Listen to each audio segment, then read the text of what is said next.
देखिए, आज ऐतिहासिक दिन है और वक्फ संशोधन बिल 2025 आज लोकसभा में पेश किया जाएगा। और मैं इतना साफ साफ कहना चाहता हूं कि देश हित में जो बिल ला रहे हैं ये करोड़ों मुसलमानों ही नहीं बल्कि पूरा देश समर्थन करेगा।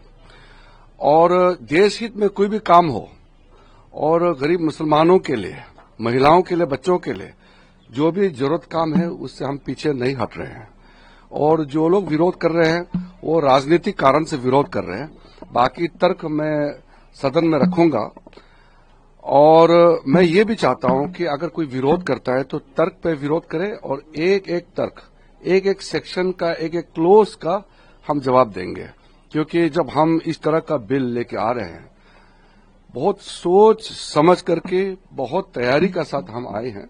और सदियों तक लोग याद रखेंगे कि नरेंद्र मोदी जी की सरकार में एक ऐसा बिल लाया है जिसने गरीब जनता का, विशेष करके मुसलमानों में, जो दुनिया में सबसे ज्यादा गरीब मुसलमानों का संख्या हिंदुस्तान में है, उसका चिंता सबको होना चाहिए।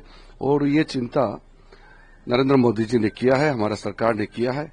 और साथ साथ जो वक्फ बोर्ड ने कई सदियों तक, कई सालों तक जो मिसयूज किया है, अधिकार को गलत तरीके से इस्तेमाल किया है और गरीबों का जायदाद लूटा है, उसमें भी रोकने का काम हम कर रहे हैं। देश हित में है।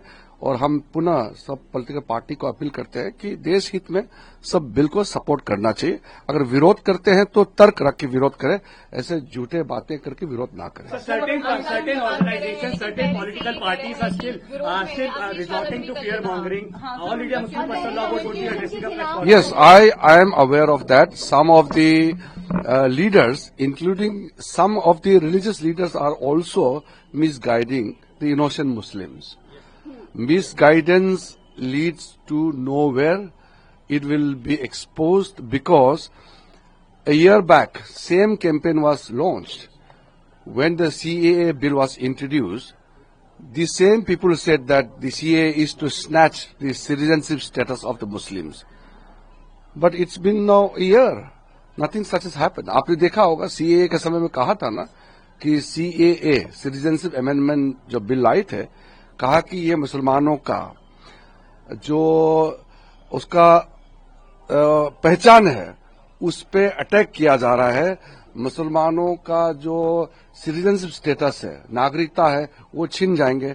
इस तरह का उन्होंने एक प्रोपेगेंडा किया था, वो तो एक्सपोज हो गया।